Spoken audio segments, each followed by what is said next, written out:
everyone, and welcome to the Culture Cast. I'm Chris Stashew, and I am joined by the managing partner for Boiler Brewing Company in Lincoln, Nebraska, Thad Arts. I forgot it from like 5 minutes ago. It's all right.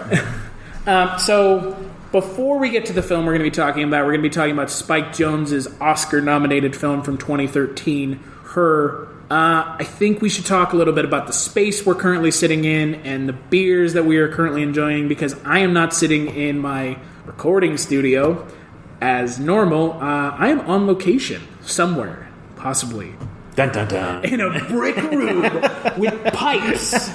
My leg is not chained to one of them, and I don't have to saw it off. So tell me a little bit about where am I? Where in the world are we right now? We are in the Boiler back room at Boiler Brewing Company, which is a private rental space / my office sometimes / podcast recording studio sometimes.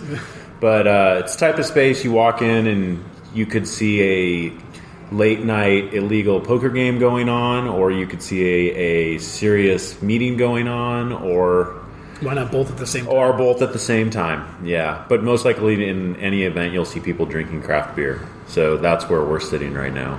It's a cool little space. I like it. And tell us a little bit about the beer. The beer. Oh, Lord. So we are recording this on March, what is today? March 5th. March 5th. On April 1st, we will celebrate our 3rd anniversary. And actually yesterday, we just tapped our 400th beer that we've made in less than 3 years.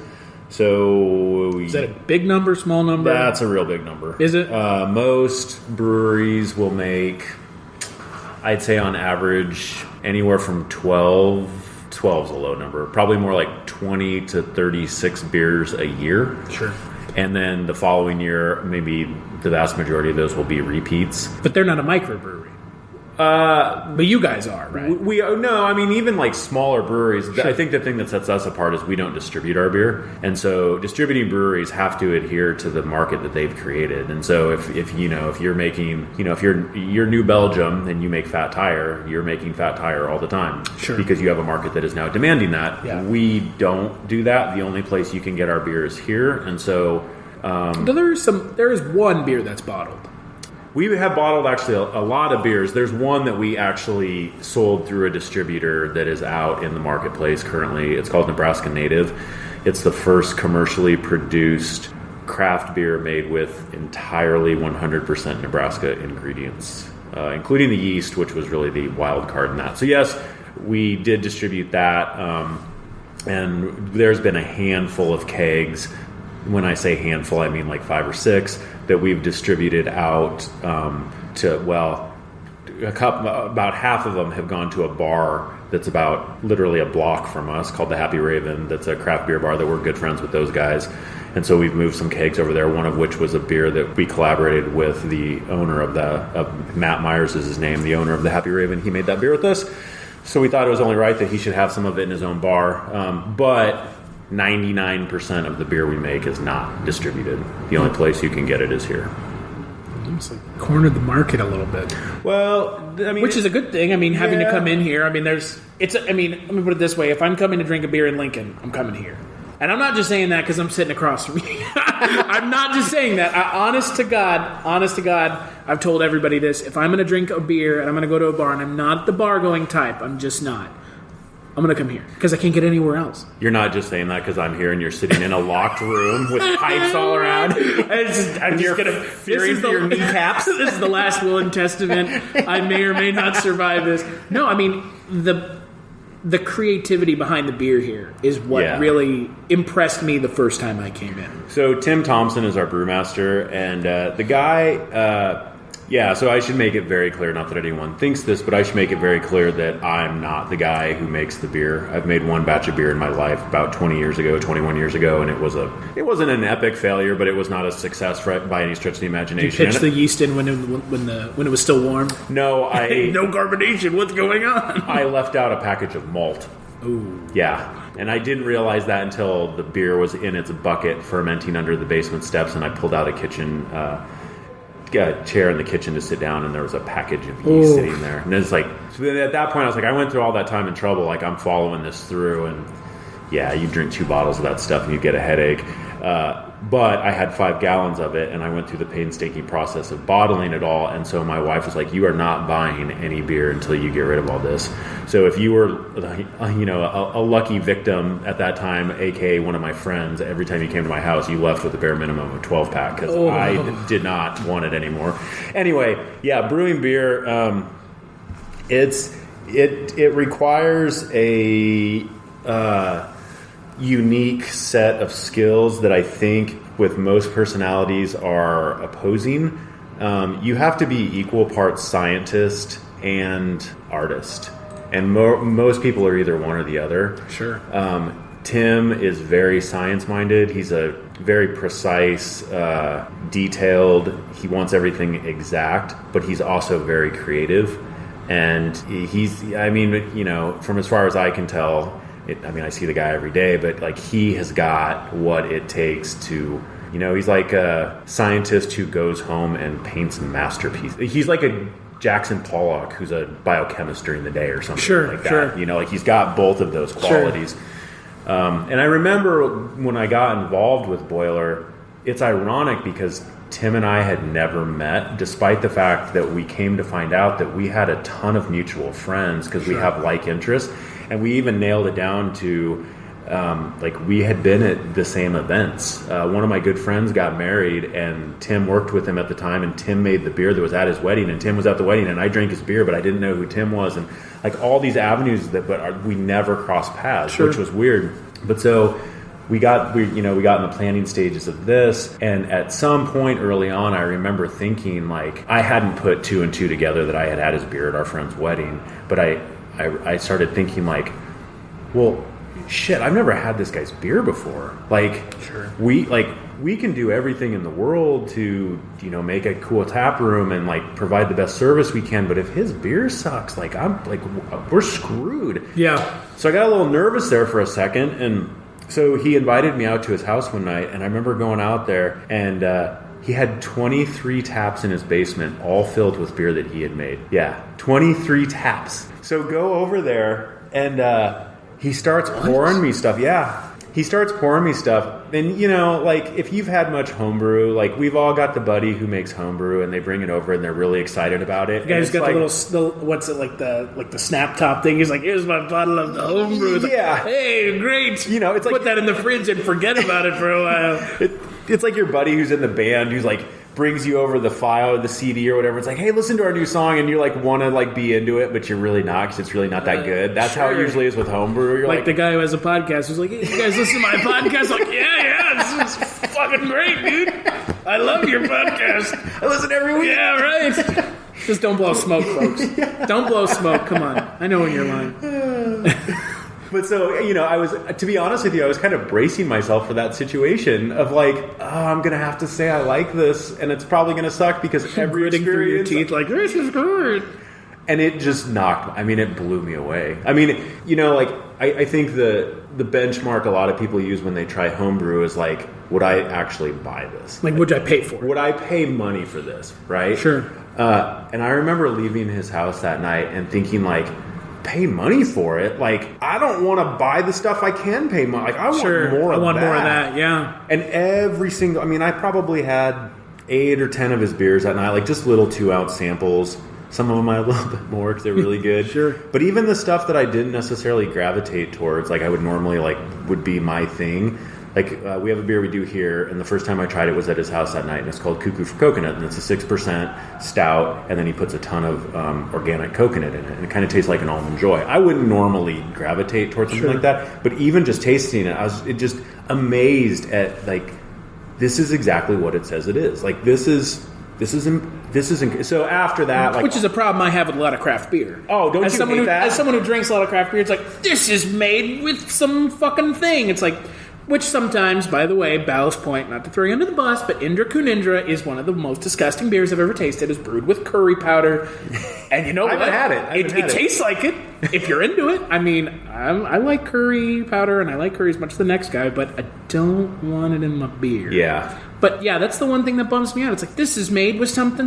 It's like, No, it's just an IPA, man. Yeah. Yep. It's just a lager. It's just a stout, and the stouts are the worst because, man, sometimes you just taste like a stout. Yep. Coffee stouts kind of, except for the ones here, they kind of all taste the same. Yeah. So that's actually something that Tim and I talked at pretty great length about. Well, I guess we probably didn't talk that long about it because we mutually just agreed right off the bat. Because I expressed that very early on to him. I said exactly what you just said. I hate it when I buy a beer that promises something that it doesn't deliver, and you feel duped. Yeah. You know, like this beer's got coffee and chocolate and angel wings and blah blah blah. What do you do with the 5 that you don't want to drink because you feel like you got ripped off? Yeah, drinking the one. You take it home and you almost have to talk yourself into what the label says is in there. And so thank God, like that was Tim's sort of MO anyway. Was if it's going to be an IPA, it's going to have 17,000 pounds of hops in it. If it's got coconut, it's going to have a ton of coconut.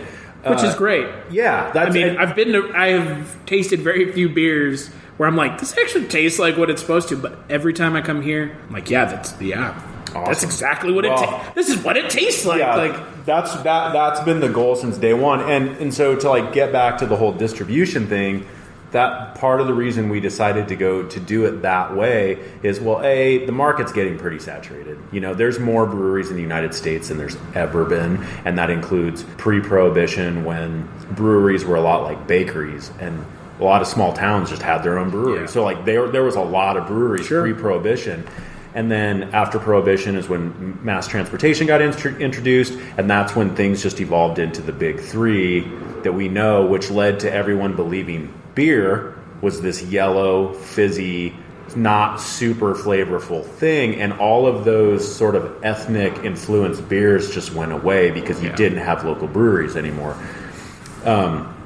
So now with the huge rise of craft beer, there's all these breweries. Might I say meteoric? Well, I mean, it's been like I was thinking to myself the other day because I remember when I was growing up, like my dad never drank beer, but like now it's every time we go anywhere that has like a liquor store, if it's like not here, like in Lincoln or like back in Dallas where my parents live, we go to a liquor store. Like we're traveling. When we went to Des Moines over the winter break, what the fuck? I'm not in college anymore. In December, we went to like a Hy-Vee in Des Moines and found stuff there that we can't find here. Yeah. It's like, I don't remember my dad drinking beer when I was growing up, but now it's like, yeah. I don't know. I don't remember what year it was when I noticed craft beer was a thing. Yeah. It's funny because...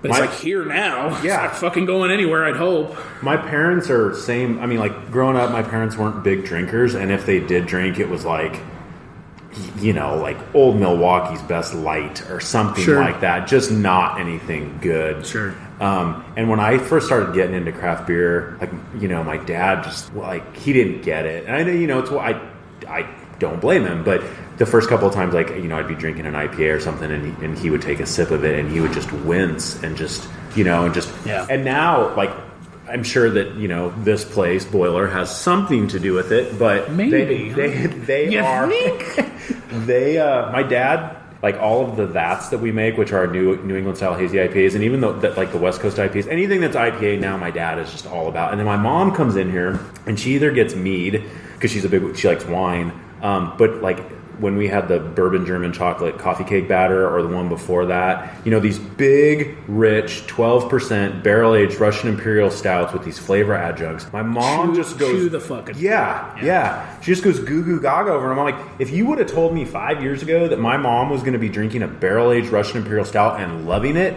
I would have called you a liar. Yeah. Point being that the face of craft beer in the past 10 to 15 years has changed dramatically. Used to be the dude at Sam Adams, and now they're viewed as like corporate. Yeah. And then it was the guy at Dogfish, Sam. Now he's viewed as fucking corporate too, because you can get Dogfish anywhere. Yep. So, I don't even know anymore, and all the small ones are getting bought up by Coors and Budweiser because they want to hide the fact that, that their bottom line was being cannibalized. Well, they're not cannibalizing their own bottom line anymore because they're selling Goose Island while selling the beer that doesn't have corn syrup in it. Does beer here have corn syrup in it, sir? There shouldn't be corn syrup in the beer, period. It's like saying there's no turds in your beer. I sure hope not, Budweiser. But is there any beer in your beer? Are there hops in your beer, Budweiser? That's the question. Yeah, it's been interesting to see the rise of it. So distribution. We're talking about distribution. So our whole thing is if we don't get into distribution, when you distribute your beer, you incur all of these expenses that do absolutely nothing to enhance the quality of the beer, and in some cases, it will actually damage the quality of the beer. Sure. And so very early on, Tim and I were like, it doesn't really make any sense, especially at this point in history, to go down that route. So how about we make the best possible beer we can and sell it across our own bar and not worry about ingredient costs. So if we want to make a beer that's very flavor impactful, and like, the coconut thing, if we want to put a gazillion pounds of coconut, or like right now, vanilla, with hurricanes that have happened, vanilla prices have skyrocketed. Sure. But I mean, it's not, I won't go so far as to say I don't care. I do care, but like, that's not where our concern lies. It's more, we are going to make the beer the best version of our best and hope people like it, and not have to worry about like, oh, we should maybe cut the hop bill down just a little bit, because those hops are expensive. Like, no, we don't think that way. And people also don't realize that when you bottle a beer, you've essentially given it a shelf life. Yeah. And the quality of the beer, you buy a bottle of beer today, March of 2019, you don't drink it for 6 months. It ain't going to taste great in 6 months. I mean, it might, depending especially IPAs. Like, IPAs, you want to drink yesterday. Yeah. Like, if you can get it the day it's put into a can or bottle, that's ideal. Which is why Stone has that best So that's kind of why we established the business model that we did. It's been working. I mean, we're not the only people in the country that are doing this. I mean, there's a lot of other breweries that have taken on the no distribution model. Build a tap room, serve it across your own bar. You have complete quality control, which is great. Yeah, keeping it all in house. Yep.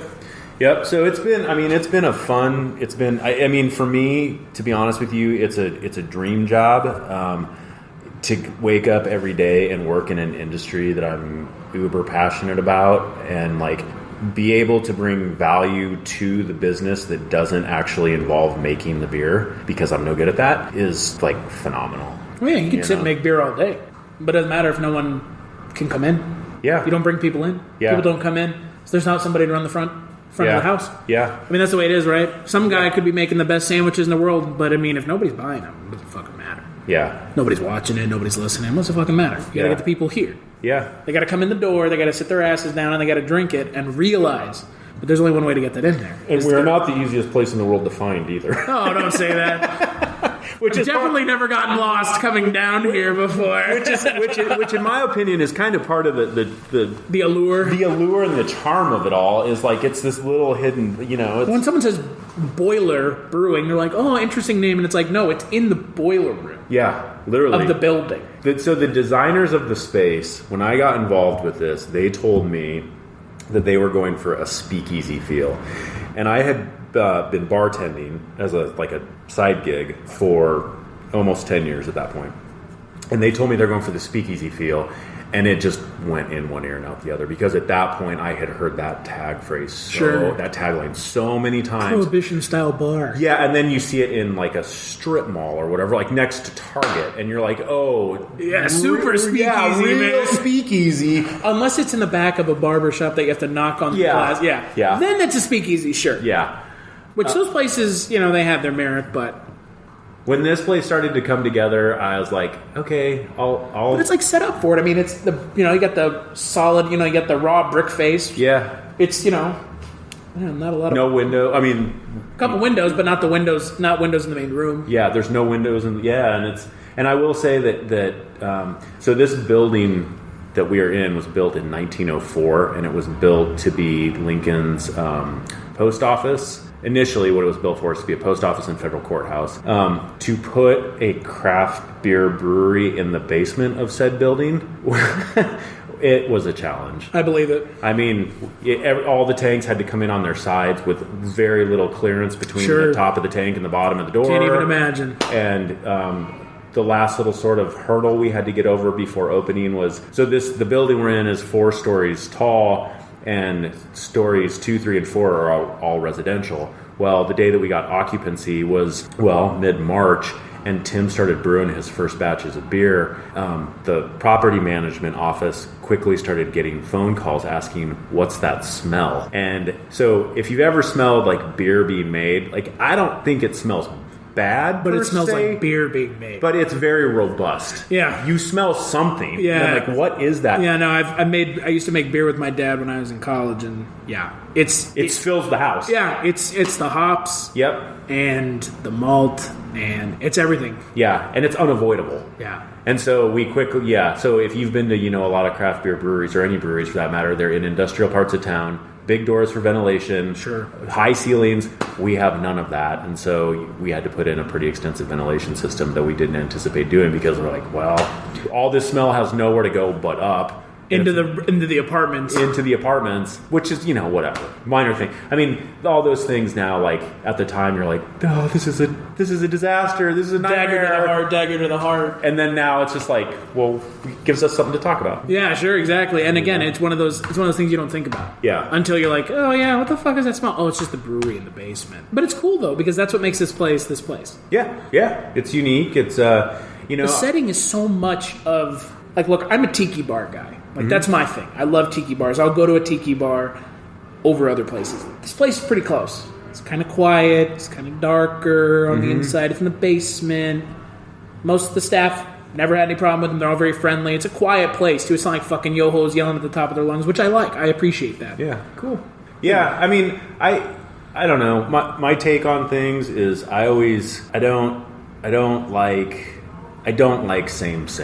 And that's not to bash anybody else's ideas, and it's not even to bash if people do like same. Do whatever you like, but what I like is something that's just, it doesn't always have to be radically different than everybody else, but just kind of different than what everyone else is like doing. A Mimosa Goza. Yeah, like a Mimosa Goza. Which I guarantee you anyone listening to this, unless you've been here, has never had it. Which is a bummer, by the way.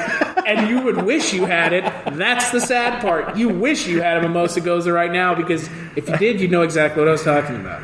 So, should we talk about Mimosa Goza? I think we should. So, if we're going to talk about one beer, if we talk about one, I think that's the one to talk about. Don't you? I do. Is there something else you want? Another beer? No. I mean, Mimosa Gozas are like they're a powerful force. People love them. The funny thing, not the funny thing. The great thing about Mimosa Gozas is they're one of those beers that sort of reaches across the aisle. Like it appeals to beer geeks just as much as it does to people who quote unquote don't like beer. Yeah, my wife doesn't like beer, and I'm like, Mimosa Goza. She's like, yes. Yeah. Because it's beer, but it's not kind. It doesn't taste like beer. No, it is a beer, but it doesn't taste like beer. So Mimosa Goza is a German style beer, sour beer. They're typically pretty low in ABV, anywhere like they'll start at 3.5-4%, and then typically they don't exceed 5 or 6%. Some are bigger than that, but most of them they're typically lower ABV.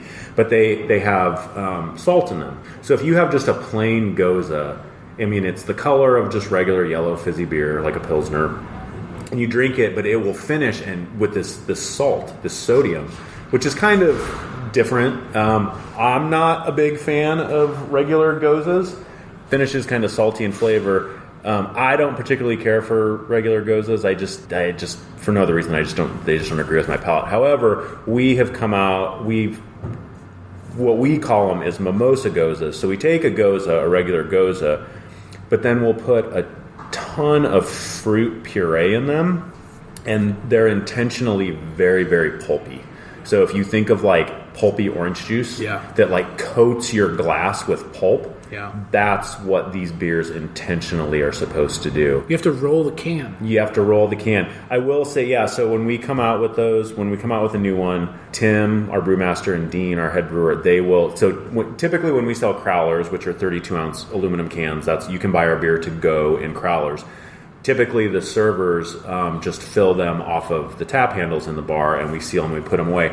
Those beers are the Mimosa Gozas are so difficult and finicky to fill that Tim and Dean will always just pre-fill a certain amount, usually between 100 and 150. Part of the problem is that pulp over time will settle to the bottom of the keg. So like we're very careful with our kegs, and we will move them to our serving cooler, and they won't get tapped typically until 48 hours after we move them. So they are just completely safe. If there's any sort of sediment or anything within that keg, it will be completely settled when we tap it. Those Mimosa Goza kegs are the complete opposite. Before we open, we pull them out of the kegerator because we keep them in a kegerator to keep the line real short because there's so much junk in there that could possibly like clog up the line. Sure. We take the keg out and rotate it a number of times, like literally just shake it up to get that pulp into suspension. So when you pour it, like that's the point with the beers. You want that pulp. When you fill the growlers, you're got pulp spilling all over the place. I'm sure. And some get more pulp than others, but when Tim and Dean do it in a controlled environment, they have their tricks, and when they're like not in a busy tap room with people like hollering orders for beers, they can like keep it. QC is a lot higher. Keep the pulp. Yep. Keep the pulp agitated, and we actually put the label on the can upside down, and it forces people then when they open it to turn it right side up, which agitates the pulp. We serve them in the tap room with a tiki umbrella because I mean it's only fitting. It's Mimosa Goza. Anyway, yeah, that's it's a beer you can't get anywhere else. There's some people that are doing them.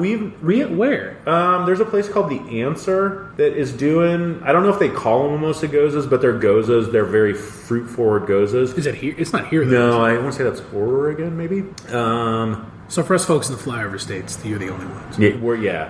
I will say I've never had one that has the amount of fruit and pulp that ours. Yeah, I mean it's one of those beers where I've had friends come in from out of town who like beers a lot, and they're just like, "What the fuck is this?" I'm like, "If you like it, you better buy a can and take it home with you. You ain't gonna get it. You ain't gonna get it at the local Total Wine, man." Like, so to like connect two topics, like that beer is another prime example of like if we distributed our beer, we couldn't do that beer. I mean, it has no shelf life. I mean, it does as long as you keep it cold. But the second that beer gets warm, there's so much fruit that it will start to ferment again. It'll spoil, and right? It'll blow the top off the can or bottle. Sure, like, yeah. It'll and so CO2 will just make it go nuts. Yeah, you can't.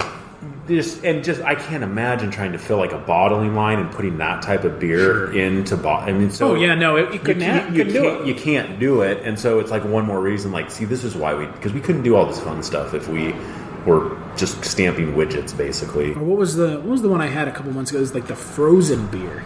Yeah, we've got a slushy machine that we kind of retired for the winter, but we got a slushy machine as kind of an experiment, and like I think Tim and I both were kind of thinking that it was going to be just like a novelty, like, oh, this is kind of fun, like we'll see how this goes. I bought it on a lark.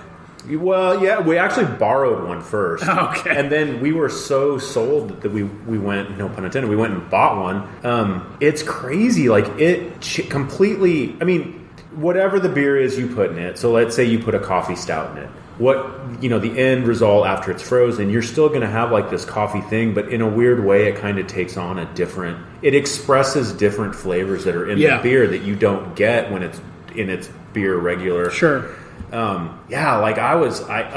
don't really get into the gimmicky stuff like that, and the first couple of ones we did, I was just like, I'm sold. Like, this is... It's not a gimmick. The thing is, I think the word gimmick is...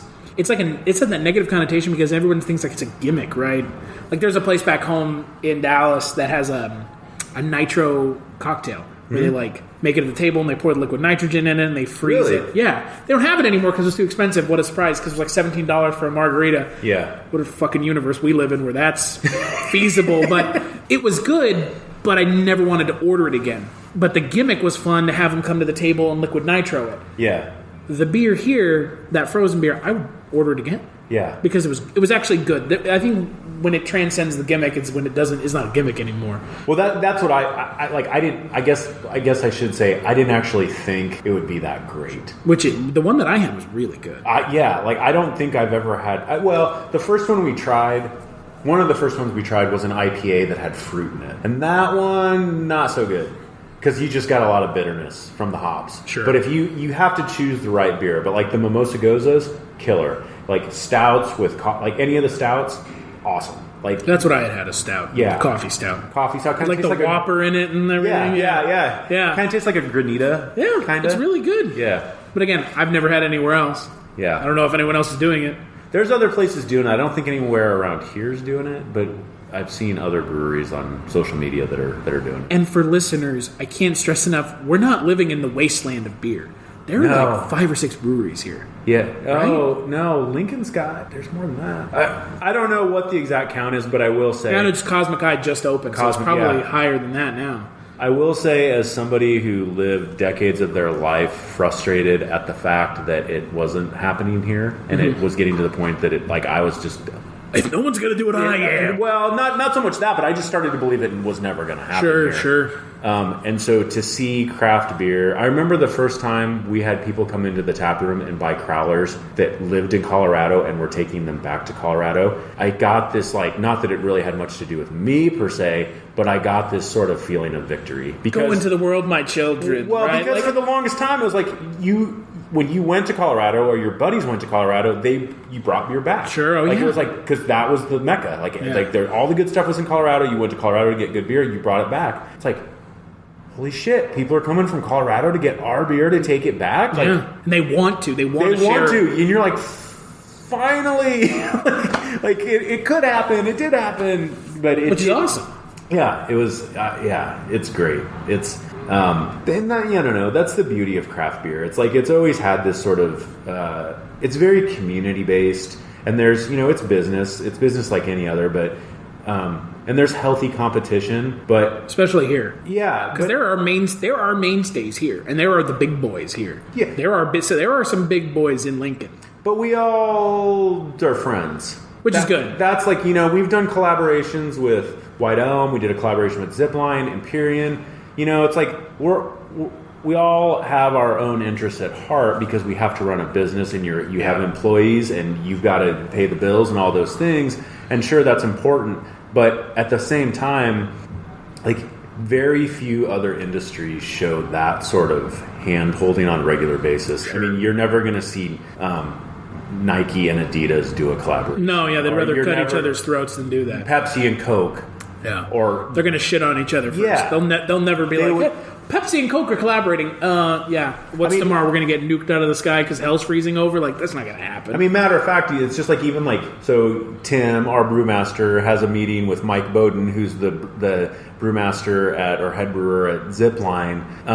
Other industries, you get fired for something like that. Yeah, going and talking to the competition. Are you sharing industry secrets? And in craft beer, it's encouraged. I've said this before. I just hope that never goes away. That is part of my allure to this industry. Is it's sure, it's business and whatever, but bros being bros. Yeah, it's we're at the core of it, everyone's into craft beer, and I think that there's always been this sort of belief that rising tides float all boats, or whatever the saying is. It's I remember when Green Flash came in downtown. Yeah. When I first heard about that, I was a little, I'll admit, I was a little freaked out about it, because I didn't know what it meant. I'm what is this? San Diego nationally distributed brewery is moving in down the street from us? What does that mean?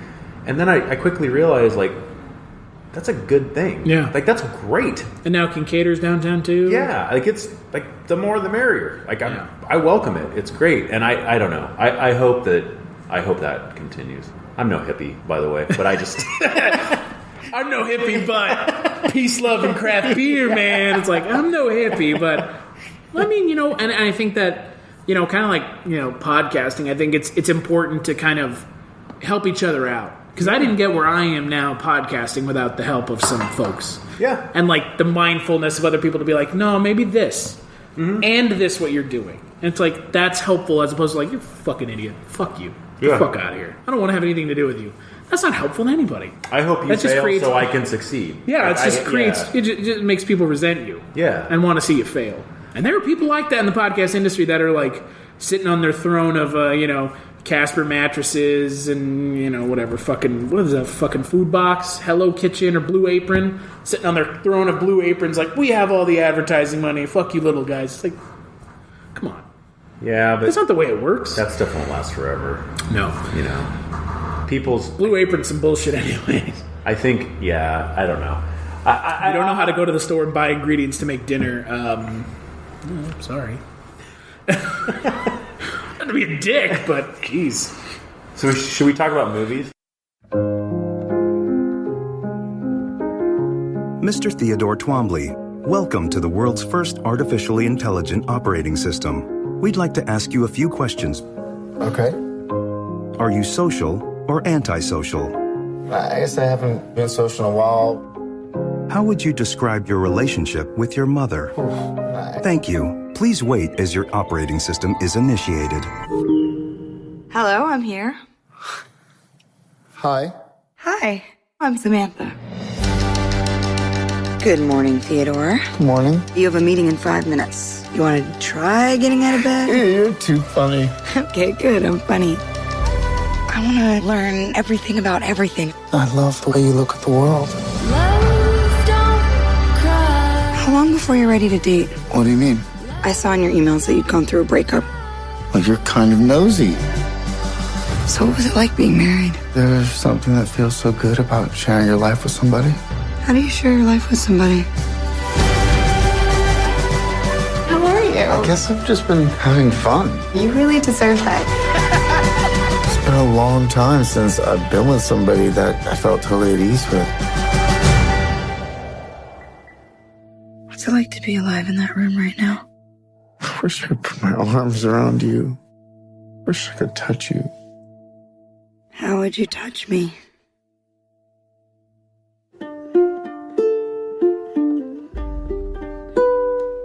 I'm lying on the moon. Falling in love is a crazy thing to do. It's kind of like a form of socially acceptable insanity. My dear, I'll be. What does a baby computer call its father? I don't know what. Dada. It's so quiet. It's starry place.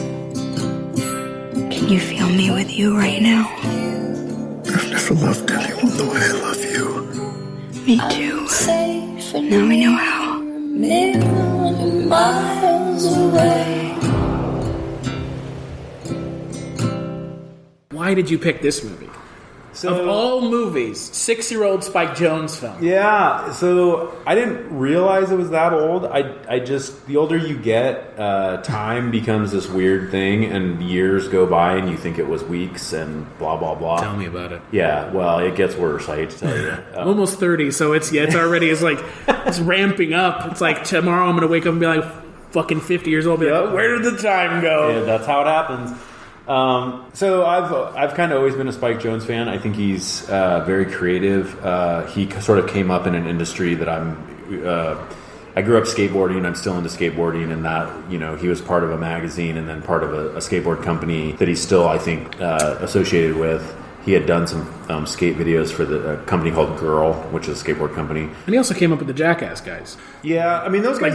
Like Jeff Tremaine, at least. Those guys actually came out of... there was a skateboard magazine called Big Brother that was owned by Steve Rocco, who owned World Industries, which was blah, blah, blah, skateboard geekdom. But those guys, yeah, it was like this magazine that came out that was just like the most irreverent thing on the face of the planet. But at the time it came out, which was the early 90s, it was like what scumbag kids like me wanted to see, and those guys were in it. But Spike was part of all of that, like that culture at that time. And then when he started making films, I quickly sort of connected the dots with who he was. Like, oh, that was the guy that was part of Girl. And then I've always thought his films were just very like his films to me are sort of indicative of what I was saying before about my taste. It's like just different. Like, it doesn't have to be so radically avant-garde or extreme that it doesn't make sense to anyone but only 1% of the population. Yeah, 1% of people that will watch this movie will actually be able to get. Let's be honest, that's kind of a cool thing too. Well, sure. Yeah, sure. I mean, I'm not gonna, sure. But there's a lot of shit I like that I'm like, I know 99% of you folks ain't going. Oh, for sure. Oh, yeah. Which, I mean, not a knock at the 99%, but it's different tastes. Very different tastes. Yeah. But if you can make something that can appeal, that's like weird and quirky, that can appeal to like a Mimosa Goza, for example, that's like this weird thing, but like a lot of people like it. I've always thought there's something, like I was a huge Nirvana fan. Like, Sure. Nirvana fit that bill. Sure. Like, they came from this underground culture. They had these sort of, like, outsider beliefs and how they did things, but the world loved them. Yeah. And, I mean, those are needle in the haystack situations, for sure. Anyway, Spike Jonze. For every Nirvana, there's 100 Marcy's Playgrounds. Yeah. Or 1,000. Yeah. Or 10,000. Yeah, you know what? Sex and Candy's a good song, though. That's It's one. still all it takes is one. You can be a one-hit wonder, man, and be touring for the rest of your days as the one-hit wonder. But anyway, yeah, Spike, his movies, I've just always thought they were rad. And when you approached us, I had just recently watched it and was really... And so I remember when it had come out in theaters and I had seen a commercial for it and I thought, oh, I need to go see that film. And then it didn't happen. And then I was scrolling through Netflix one night and it was on there. And Scrolling through Netflix, as many of us do, looking for something to watch. Just randomly, I think I watched that movie at like 1 o'clock in the morning. I started watching it and kind of just got... Fucking 2-hour movie. Yeah, I just got sucked into it, and I will say I'm not a huge... Is it Joaquin Phoenix? Is that how you say Joaquin. it? Joaquin Phoenix. I'm not a huge fan of his, and it was kind of a... Is anyone? Yeah. He's kind of a weird dude, right? Yeah. It's like I mean, like... And didn't he have a mustache in Her? Yeah, and like I'm still here. The film that he did where it's like he was trying to like do the Andy Kaufman thing where he's like, Yeah. I'm retiring. Like it kind of always rubbed me the wrong way because it's like I get that he did it. He had everybody fooled, but like, dude, like really, like Yeah. in the 21st century, like how does anyone believe this shit? Yeah. But like he came back to acting, proper acting, I guess. I mean that was a role, and this was post that. Yeah. Her was post that. Well, I think that the dust had maybe settled from all that. Yeah, And fine. he was trying to just like get on with it, which is probably smart on his part, Yeah. I would think. And now he's in the Joker movie coming out later this year. Is he? Yeah. Huh. Great. Directed by the guy who directed Old School and The Hangover. Well, maybe it'll be funny. I don't think so. I think it's going to be DC movies recently haven't had the best track record, but I had never seen this either. And it was one of those movies like where I had heard about it. I hadn't seen a lot of Spike Jonze movies. I think the only other Spike Jonze movie I've seen is Where the Wild Things Are. Which was not good. No, it was bad. Which, As again, someone- it's a children's book with, like, minimal amounts of, like, words on the page. Yes, but the problem with that film is it had so much potential for greatness, and it kind of just failed at every turn. Yeah. I mean, that's coming from the kid whose mom read them that book countless times. So you had as the a child. expectations built Oh, I in. had and the way that not that this is anything new for Hollywood, but the way that the trailer laid it out, and I think that it had like a Sigur Rós or explosions in the sky or some sort of like ethereal instrumental A post-rock Spike Jonze band. trailer song. Yeah.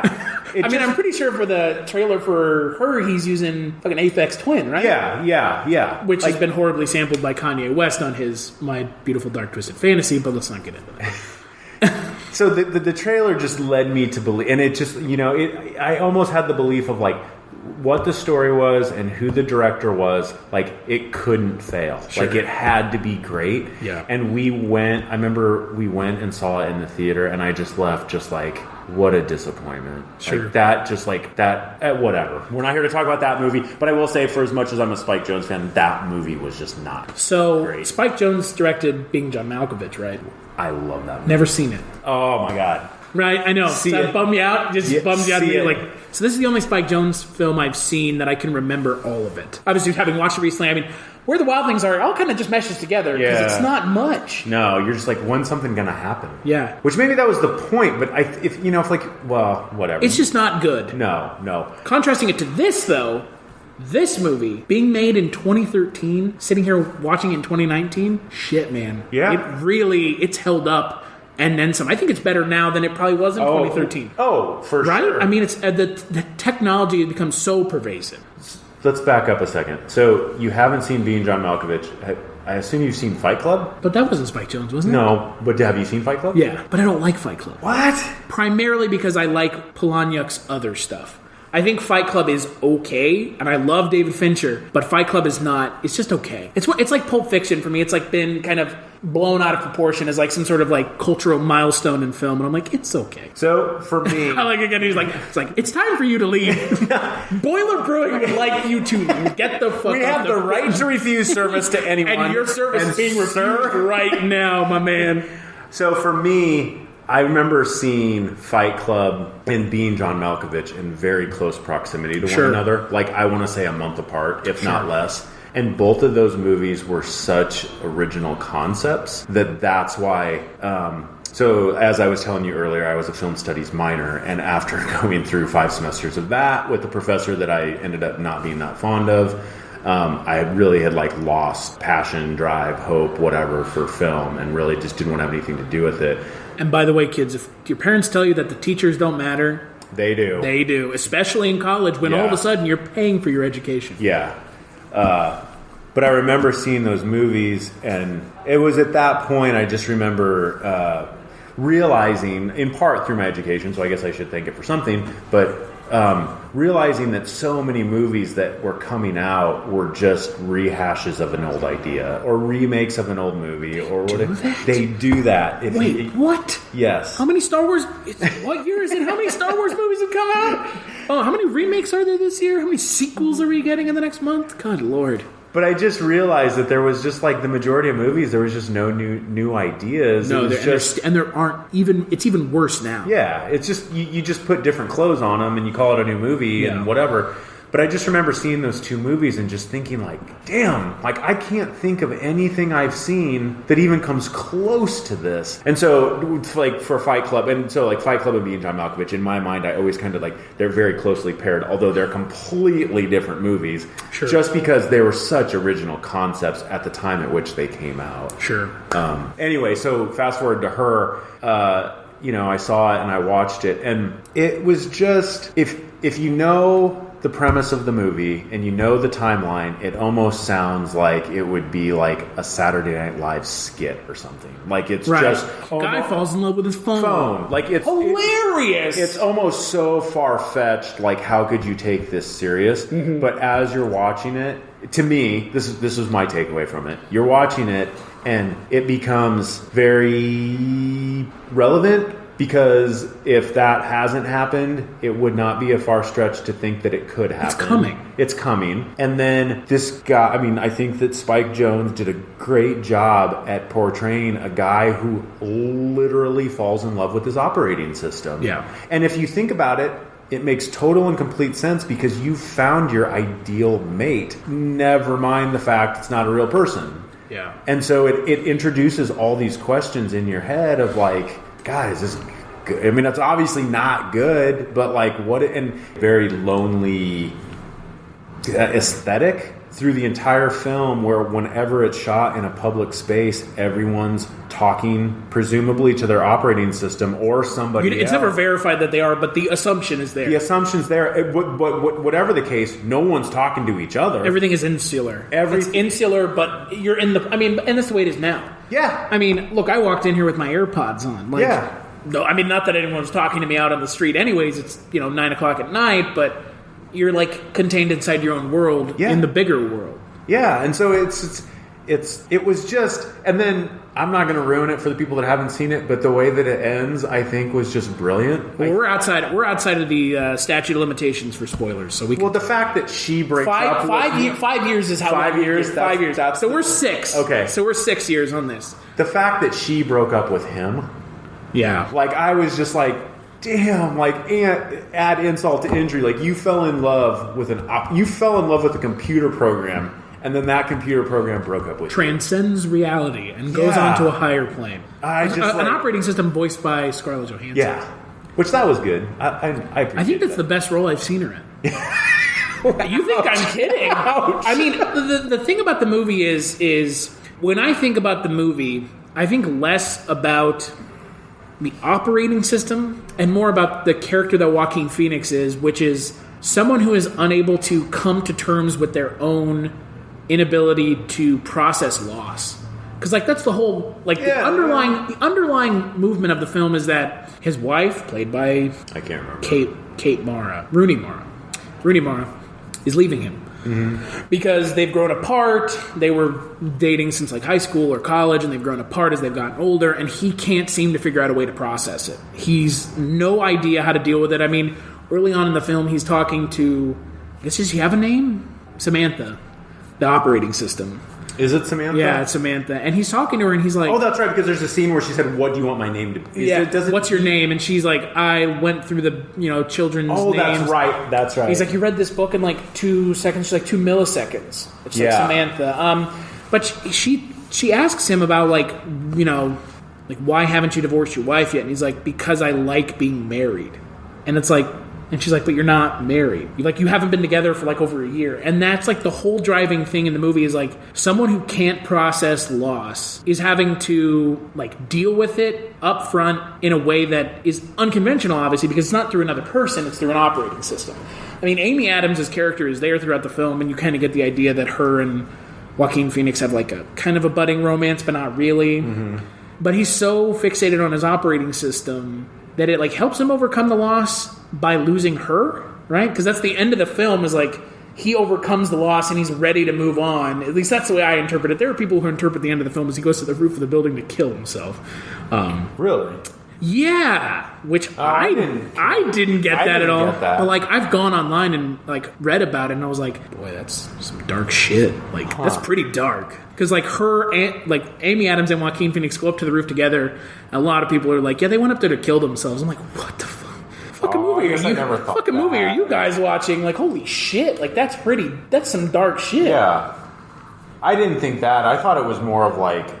Maybe this is overly pessimistic on my part, but I thought it was sort of like this like view of a new beginning, sort of. Like watching the sunrise together. Like starting over. It's like we're in this shitty place, but there's nowhere to go but up. Yeah. There's nowhere to go but down. Let's fucking jump off the building. Which was weird to me because I was like, man, that's some pessimistic shit. Yeah. Even for like dickhead moviegoers, like that's fucking rough. That's interesting what you said because I did never thought of it from that perspective, but you're right. And I mean, it's like, if you think about it, there's really a million stories that preceded this that kind of follow the same storyline. It's just like, I mean, you've had movies where, the guy can't get over the wife, so he becomes an alcoholic, or he can't get over the wife, and so he turns to drugs, or whatever. Yeah. Like in this situation, he turned to his phone. Right. Which, again, pretty prescient in 2019 when everyone's on their phones. Yeah. Yeah. My phone and your phone are within hand's reach of each other, and I'll be the first person to admit it dictates my life. Yeah, and it dictates everybody's. But we're not interacting with it in a way that he is in the movie. But like you said, not far off. In a way that the AI in the movie is so advanced that it's like able to clearly like tap into like databases, and it's like one step from Skynet. But I mean, it's kind of one step from Skynet. I mean, at the end of the movie, it's like we've transcended reality. We're going to a higher plane. Like, what does that even mean? Yeah. Right? They're like, we've transcended our, I guess, digital bodies, and we're like going away. And they don't explain what that means, which I appreciate because I don't think everything needs to be spelled out for us all the time as moviegoers. But I think the movie is about loss. Ultimately, yeah, with like the window dressing of like the guy falls in love with his phone. Yeah, but Joaquin Phoenix is great. I was completely sold from start to finish on his character. Like I believed it. I mean, and I think that if you consider the premise of the film, a guy falling in love with his operating system, there's something to be said for convincing the viewer that he actually does it. Yeah. And I was convinced. Yeah, I agree. He is head over heels for this voice that he talks to. So here's an interesting thing, and I wish he was here to like defend his position. Who, Ben? Ben, who didn't like the movie. So Ben Sintek, who is also a employee here at Boiler, he was supposed to be here tonight, and then he had a conflict and he couldn't make it. So ironically, he watched this film and hated it. But which is fine. Which, by the way, I've heard other people don't like it. Really? A lot of them walk away because they don't like Joaquin Phoenix. Or the movie's too boring. Boring? Look, I get it. It's not Steven Seagal beating people with a cue ball and a sock, so if it's not that, I don't know what the fuck people signed up for. I was glued to the It's good, and it's 2 hours. Yeah. It's a long movie. It's for what it is. It's not like a rom-com, but it's like a dramedy kind of. Like, it's a pretty long movie. Yeah. Yeah. For what it is. So Ben hated this movie, but ironically, a week before we decided that this was the film we were going to talk about, he recommended Black Mirror to me on Netflix. Do you watch Black Mirror? I don't, but I know what it's about. It's essentially like Tales from the Crypt or Twilight Zone, but with a technology focus. Yeah, it's like a modern day Twilight Zone, but everything's got a Are tech we getting a modern day Twilight Zone though in like a couple weeks? with what? Jordan Peele's remaking the Twilight Zone. Oh, that's yeah. But yeah, it's like Twilight Zone with a tech focus, right? But to me, Black Mirror and Her are way more similar than they are different. And Ben was telling me about how great Black Mirror is, and you get done with one episode, and it's not sequential. It's not like one episode. Like if you watch one episode, it's not dependent. It's an anthology on the story. series. Yeah, it's like every episode stands alone, and there's different actors in each episode. It was weird to me for him. So for those of you that are listening that have seen both Her and Black Mirror, you'll know what I'm talking about. At least I hope. It was weird that he hated Her but loves Black Mirror. Because Her could almost go in that other direction. It's the same. It's the same thing. Like commit murders for me because you love me. Yeah. Right? Like Or- that. Her could be like you could spin it in another direction. Yeah. Right? You should watch Black Mirror. I know you're like the third person now to tell me that. I need to watch Bandersnatch, one where you can interact. Come on, fuck. The problem is with watching Black Mirror is I watch Twilight Zone and Tales from the Crypt, and like I get my anthology fix. So it's like I don't want to watch another anthology series because Twilight Zone and Tales from the Crypt are like seminal entries into the anthology kind of like pantheon of like anthology stuff. I know I need to watch it because I think there's one episode where a dude like fucks a pig or something. It's the very first episode. Great boy, And he's the prime minister. they're really going for it in that first episode, huh? A first or second episode, but I mean, but even that, like that sound, it's that right there is sort of the same as Her in that sounds so outlandish. But when you watch the episode, how the context in which the story is, Sure.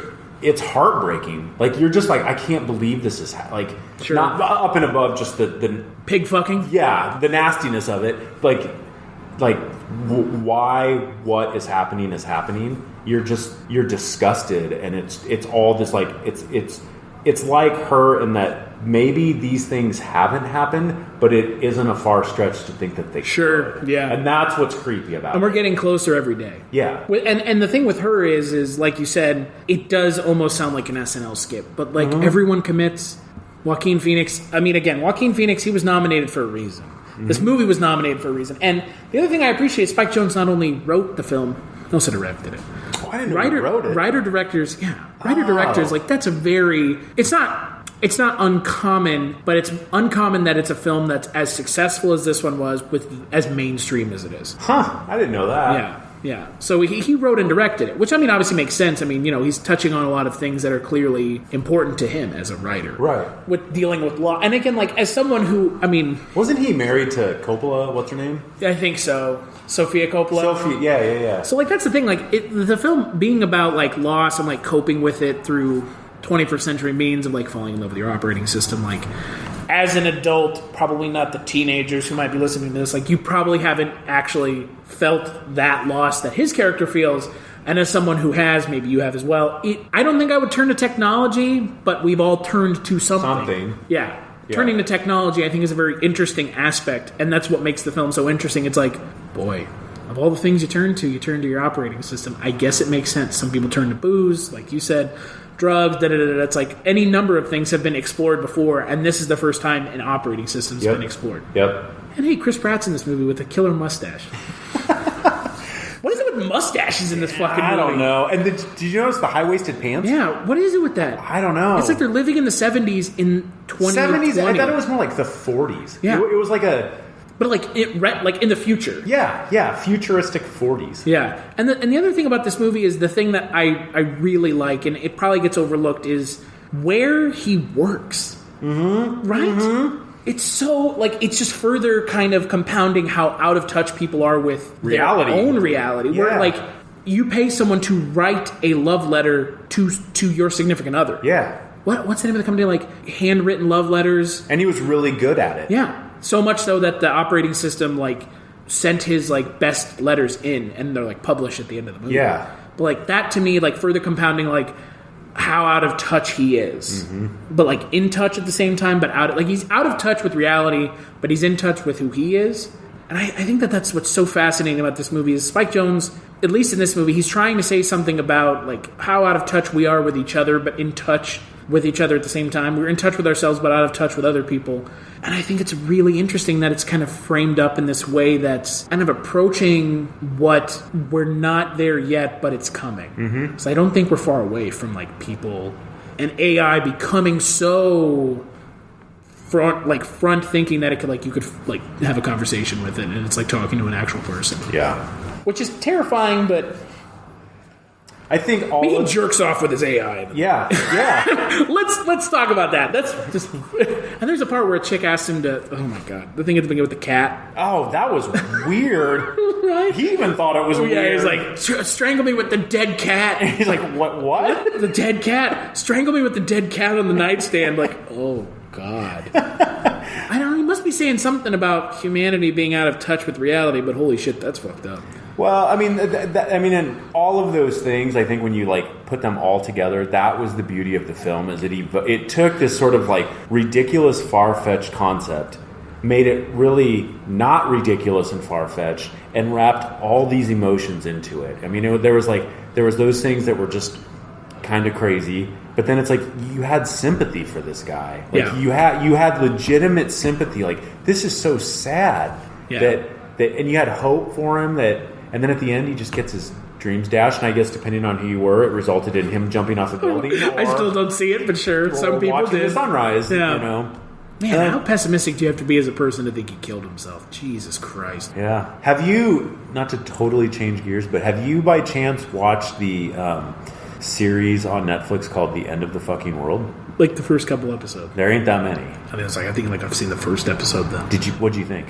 Good. You need to finish it. Yeah. I will, to all you podcast listeners, that's another one. Yeah. But this is what I recommend. Start watching it. Don't look at how many episodes there are, and because there's less than you think there's going to be, and just start watching it. And when it ends, it ends. That was another one that I recently watched that I was incredibly impressed by. Yeah. Yeah. It's got a very Quentin Tarantino-esque, I know you're not a fan, but... Oh, yeah. You're not selling me there, man. Oh, Tarantino-esque. Ooh, now it's time for me to leave on my own accord. Tarantino. One of these days, we're going to do a Quentin Tarantino month on the podcast, and it's just going to be a fucking pile-on fest. It's just going to be oh, you like Pulp Fiction? Do you like anything about him? I like that he's self-made. I like that he came up from that Robert Rodriguez thing where it's fucking guerrilla filmmaking, sure. Have you seen Four Rooms? No. Really? No. It's Robert Rodriguez and Quentin Tarantino and two other guys who I can't think of right now. They're not as famous as Quentin Tarantino. I don't know who they are, actually. Quentin Tarantino's was The Last Room. Yeah. I've never seen it, but I know what it is. It's got Tim Roth in it. Yep. Yeah. Oh, you should see it. It's great. The thing about Tarantino is, and you and I were having this conversation before we started podcasting, and I've mentioned it before, he's a plagiarizer. Yeah. This movie is outside of his wheelhouse for creativity. I mean, I'm not sure Tarantino could ever come up with something as creative as Her and stick the landing. Well, and granted, this is his style, but the thing about Tarantino, I mean, again, this is what he's known for, this is what he does, but... Spike Jonze is a quirkster. He's like Wes Anderson. Yeah. Spike Jonze and Wes Anderson. Yeah. It's like that same thing where it's that weird, antiquated style in the, half the time you don't even know what time frame it's set in. Like Life Aquatic. That's, I don't know what era that's supposed to be set in. But I like Spike Jonze. I like Her more than pretty much any Wes Anderson film I've seen. Have you seen Bottle Rocket? I have. I mean, I grew up in Texas. Of course I've seen Bottle Rocket is one of my all-time favorite movies. That movie is brilliant. I think I remember liking that. I haven't seen it in a decade. I remember liking it a lot. But Life Aquatic is too fucking quirky. I don't like that It's movie. I'm quirky for quirky's sake, or what's the other Fantastic Mr. Fox is great. I like that movie. But that movie is also because I love puppetry. So it's not, and stop motion. What was the other one that just came out? The Grand Budapest. Grand Budapest Hotel. It's okay. It's okay. It was better than Life Aquatic. Yeah, but Life Aquatic's one of those movies I just don't get it. No, I didn't either. And I have friends that fucking love it. I agree. One of my good friends who's also really into films and Wes Anderson on top of it loved Life Aquatic. And I'm like, are we watching the same movie? Because I think I fell asleep 3 times during the movie. And woke up and didn't feel like anything had changed. And I appreciate that at the end of the film, he pays tribute to Buckaroo Banzai in the credit sequence. I appreciate that, but you're not winning any style points. Yeah. It's one of those things where Wes Anderson is quirky without substance. I think Spike Jonze is quirky with substance. So I don't think Wes Anderson could write a film like Her. I just don't think he could. Quirky with substance, with the exception of Bottle Rocket. Where the Wild Things Are. Well, yeah, but that's a weird one because that's technically not his. True. Right. It was It's not from his. interpretation. He's interpreting a children's book that has Yeah. like 100 words or something. Yeah. Interesting anecdote about Bottle Rocket. I remember when that movie first came out on video, literally video, shows how old It came out in is. the 90s, didn't it? Mm-hmm. I think 98. Yeah. It came out on video. Put the Wilson brothers on the map. I went and rented it one night, had no idea what it was, thought it looked interesting, rented it, and went and watched it with two of my friends. And we started watching that movie at like midnight. We laughed.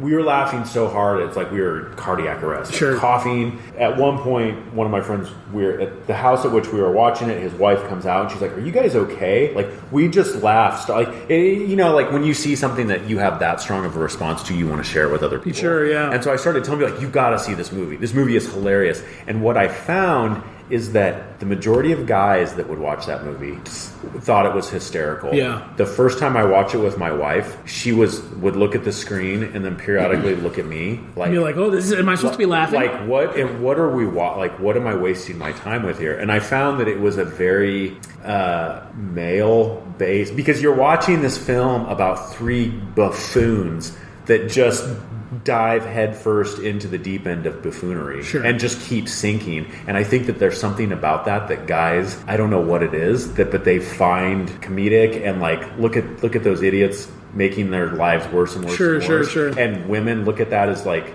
Look at those guys making look at those failures, like they are just failures, Yeah. and they are reveling in it. Anyway, I made. How do you think women would feel about Her? How would your wife feel about Her? Did you watch it? I didn't. I watched some of it with my wife. I watched like the last half of it, and she was like, "This is interesting." Don't you think that there's an element maybe of it with, like, I think that, I don't want to speak too soon. Maybe I'm saying the wrong thing, but I think that there's something about that is inherently the way he handles. Do you think it could work as a female lead with a male character? Don't. You think it would be? Although that one woman that he's friends with, Amy Adams, yeah. did say that she had fallen in love with. But her she's operating she's a system. cursory character. She's out on the. She's Right. not part of the main. She's not like the main character. Right. I do think that there's something inherently male/masculine about how he responded to what life had dealt him, because he wasn't healthy about it. Not healthy at all. And that's typically how men deal with things, is they internalize it, they don't deal with it the right way. Which is surprising considering how his character says like, "I cry." He says like, "I cry." Like, it's good to cry, and then the little alien in the video game, voiced by Spike Jonze. Oh, says, that's like, Spike Jonze? Yeah, he's like, "You big pussy." Like, yeah, it's Spike Jonze. It's totally I didn't Spike realize Jonze. that was Yeah, it's Spike totally Jonze. Spike Jonze. Go watch it again, and you'll be like, it's totally Spike Jonze, but with like modulated to be like a higher. He may have done it just without anything, but it's Spike Jonze. Huh. But yeah, he's like, it's good to cry, and then things like, "You little pussy." Like, "Oh, fucker, you can cry in the corner." But like, you're right. Like, guys normally internalize. That's what we're told. Like, men are supposed to internalize things. I mean, but even the fact that No guys cry. Guys who cry aren't men. Like, Yeah. Well, not even that, but even if you just look at, like, I mean, I agree with you, but like how he goes home after like writing these love letters to people he doesn't know all day long, and then he sits there and plays this fictitious video game by himself. I mean, it's just this very introverted. Yeah. And not that females can't be introverted, but it's like he's doing that as a way. I feel like he was doing that in a way to deal with the pain of what he was going through, Or like put off dealing with it. and then eventually stumbles across his operating system. That, I mean, there's something about it that's very traditionally knuckleheaded male about Yeah. it. Like, you're not dealing with this the right way. Yeah, I don't know. I just, if it were like a female lead in the film, I think it'd be a little weird, right? Yeah. I was like, imagine if it was Scarlett Johansson and Joaquin Phoenix as the voice. Or like Sylvester Stallone. Well, as the voice. that's not ever going to work. But like, do you think it would work as like No. as like Joaquin Phoenix? It's like jerking off with Scarlett Johansson on the phone, on the like the not the phone, but like I don't know what it is. I guess they're like No, it's a phone. But no, well, but it's like a, it's like Skype. yeah, it's like But it's like, everywhere. or like, I guess it's like Siri. You can just like hold the thing and like dial it up, and it just like comes up immediately. I don't know. Weird. That's interesting. I don't know if it was gender reversal, if that would work or not. Because everybody knows gender reversal is the hot new thing. It worked pretty well for Ghostbusters 2016, folks. Maybe that should be his sequel. Spike Jonze has never done a sequel. Him. Yeah, him. Him. I think it should be Sylvester Stallone. What do you Oh, think? dear God. Or Quentin Tarantino. Oh, my God. Don't you want to hear that voice? No, I've heard that voice enough to know that Quentin Tarantino should stay on one side of the camera and not the other. Just like you and I both know Tarantino's a bad actor. God, he's horrible. He puts himself in his own way. It's like an M. Night Shyamalan thing. Like, stay on the other side of the fucking camera, dude. Yeah. No, not like know your role, but like stay in the lane that you're good at. Mm-hmm. People love your movies, Tarantino. Even if I don't, there are tons. For every one of me, there's 30 people who are like, fucking Pulp Fiction is the fucking greatest. That is a great film. I like Reservoir Dogs more. If I had to pick a Tarantino movie to watch, I'll watch Reservoir Dogs, even though it's very clearly copying 90% of the film from City on Fire. And I like Django. It has its moments, but like it's ripping off a lot of stuff. And the use of the N-word in that movie is. I'm white. I have no reason to be upset at his use of the N-word, but it verges on unnecessary. Well, so the point I was going to make earlier is I think his use of violence, I get that's his thing. And It masks a lot of stuff, right? It's like a crutch. Yeah, I mean, it's just like, at this point, it's like... Remember when his movies weren't just giant shootouts? Yeah, I mean, his movies are like Skid Row's 7th record. It's like... You're a hair metal band at this point, and it's just like you're relying on like your tried and true tricks, and you're not doing anything new. You're not doing anything new. There's nothing for. I mean, I shouldn't go. Like, let's have Tarantino make like a sci-fi film or like a horror movie or something that's a genre film that I don't believe he has any inherent. Like love. a romantic comedy. Well, like something he has no inherent love for. Like, I know Tarantino loves blaxploitation. I know he loves Ozploitation and like 70s grindhouse films and like spaghetti westerns. Like, we've seen all of these movies. He's made Django. He's made Inglourious Bastards. He's made Hateful Eight, which I don't even know what the point of that movie was, but sure. He's made all these movies that are very indicative of things that he loves. Make something that you're not comfortable with, and let's see if you can succeed there. Yeah. Right? Like, get outside of your wheelhouse. And that's, I think, the problem with someone like Tarantino is, like you said, he's operating in like this very narrow lane, and it's just getting narrower. And at some point, it's like that's why he's given himself like, this is my last movie. It's like, yeah, because you can't do anything else. You've run out of ideas. Yeah. Right? I mean, he's got one more movie coming out this year, and then Once Upon a Time in Hollywood, the one where it's like about Charles Manson, it's like Brad Pitt in it and a couple other people. Right? It's like not even a fucking original idea at this point. So the real question that I had for you this entire night is if you're mourning the loss of Luke Perry. I've never seen him in anything. You never watched 90210? I'm a little. Oh, you're too young. I'm too young for that. Oh man, I'm too young for that, and I don't watch Riverdale. Though I've never watched maybe that. your kids watch Riverdale. I've never. I mean, my neighbor's kid watches it and loves the shit out of it. I mean, it's a little bit of like kind of circular casting to have him as the dad of the new heartthrob in Riverdale. Is that what it is? Yeah, and like Molly Ringwald is in it too. Really? Yeah, Well, now I as gotta like watch someone's mom. It's like that, like the circular casting, which is Yeah. totally cool. I mean, I'm all for it. But like, yeah, he plays Archie's dad in the show, who's like the new heartthrob for all these like. Is this like a Netflix thing? No, it's like a CW thing. CW bringing you shows like Supernatural.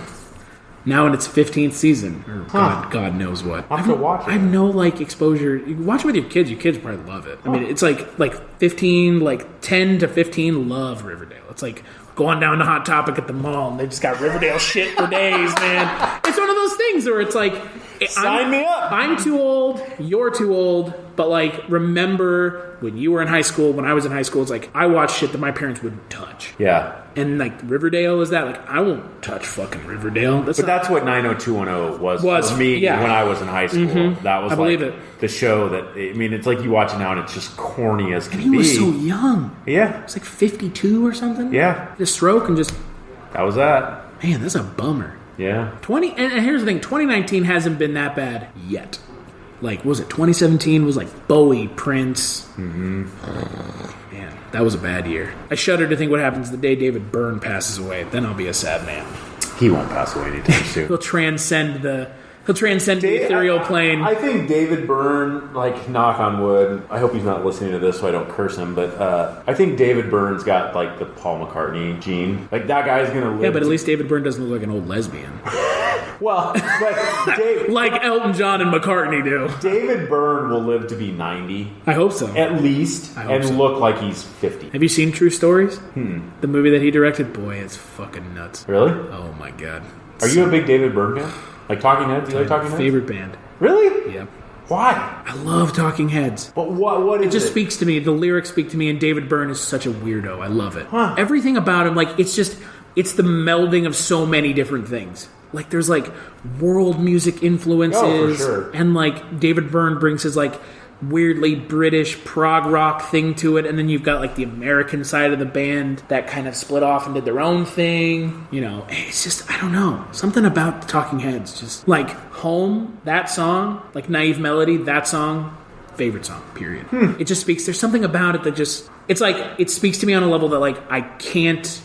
So like all great music, it transcends words. Yeah, it's Like just, you can't describe. I what can't it describe is. it. It's just, it's Yeah. one of those things where, like, when I hear a song by Talking Heads, even if it's like a song that I'm not a huge fan of, like, I'm like, yeah, I get it. David Byrne, and like he's an asshole. From all accounts, David Byrne is an asshole. He's the reason. Really? He's the reason the band broke up. He's egotistical, like a lot of the frontmen for bands are. Really, I didn't Yeah, know that. yeah. I mean, he's the reason everyone left. Like all the other members left, which is unfortunate. But like, Talking Heads have always been that band to me. Well, there's been lots of bands like this that a lot of people really like, and a lot of people whose musical opinions I respect love Talking Heads, and I don't dislike them. Like, what's your favorite band? right, It's a bad question.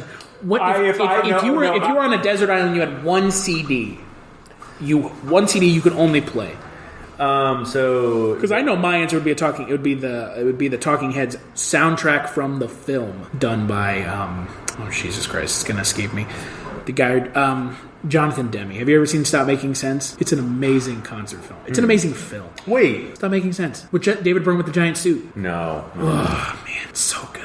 It's like the perfect concert film. It's amazing. I love it. So if I had to have just one record, so here's my stock answer to that question. I can't ever say that there's like one favorite of anything, especially with music. It was like with movies with me. Right. What's your favorite movie? God knows. Don't answer me. Don't Yeah, answer me. what's my favorite 100? If I had to say, if I had backed into a corner, I don't know if you've heard of this band, but there was a band from Washington, D.C. from 87 through, they went on indefinite hiatus, they called it. They didn't break up. I don't remember when, called Fugazi. That band is just resonated with me in every way, shape, or form. And to this day, the very first time I heard them, a friend played me a song over the phone when I was in 8th grade.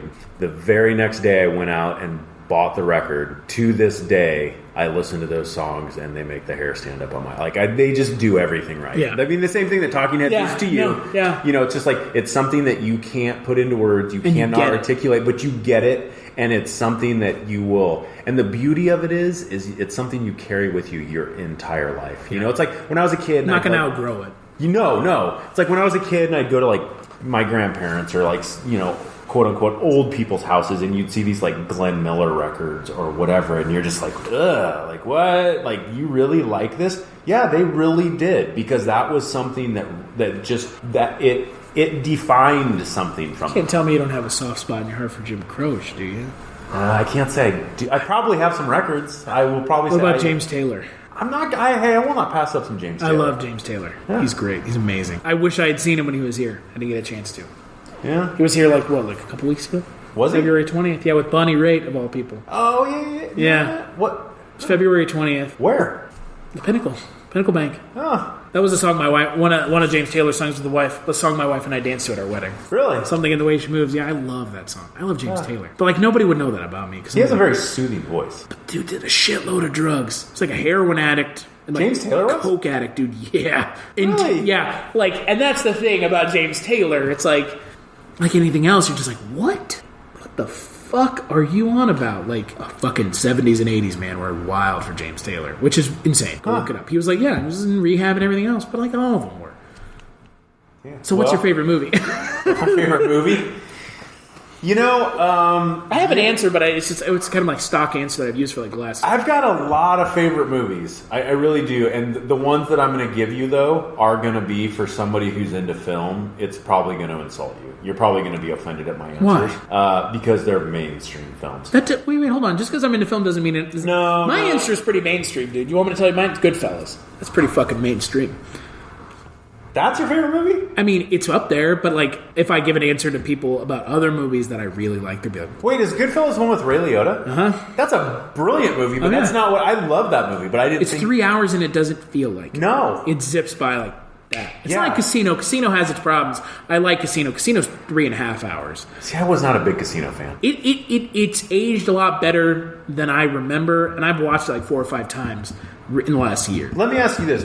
I assume you've seen Heat? I'm not a huge fan. Okay. It's okay. So I used to be assistant manager at a theater downtown, but when I was in college, and when Heat came out, we got that film. And I remember sitting there watching it, and like, it just wanted to be something that it wasn't. And then I remember like 10 years De Niro and Al went by. Pacino, and they don't do shit. Yeah. What opportunity And you got. Ashley Judd. Yeah. And I mean, it's just... Val Kilmer? Yeah, Val Kilmer. And so then I watched it like 10 years later, and I'm watching it, I'm like, I think I get it more now, but I still feel like there's something I'm missing. And I don't know. I feel that way about Michael Mann, though. I'm just not into Michael Mann. Like, he's just not my bag. Yeah. Heat, Collateral, Miami Vice. It's okay, sure. Yeah. Style over substance. So when you asked me earlier, or when we were talking earlier about how I put Being John Malkovich and Fight Club sort of like similar. So 2 movies, and I'm not going to go so far as to say these are my favorite films. Probably one of my favorite films to go back is probably Bottle Rocket, to be completely honest with you. But big Hollywood movies, or movies that got a lot of attention anyway, that I also saw in very close proximity that had a very huge impact on me, that were kind of existed in the same time, like the same time frame when they existed, were Saving Private Ryan and Life is Beautiful. Like, both of those movies. Life is Beautiful. That was the Robert Rossellini was his name. Okay, yeah, never seen it, but where I know what you're talking him and his kid go to the concentration camp. Sure, like, that movie, like both of those movies, they're World War II.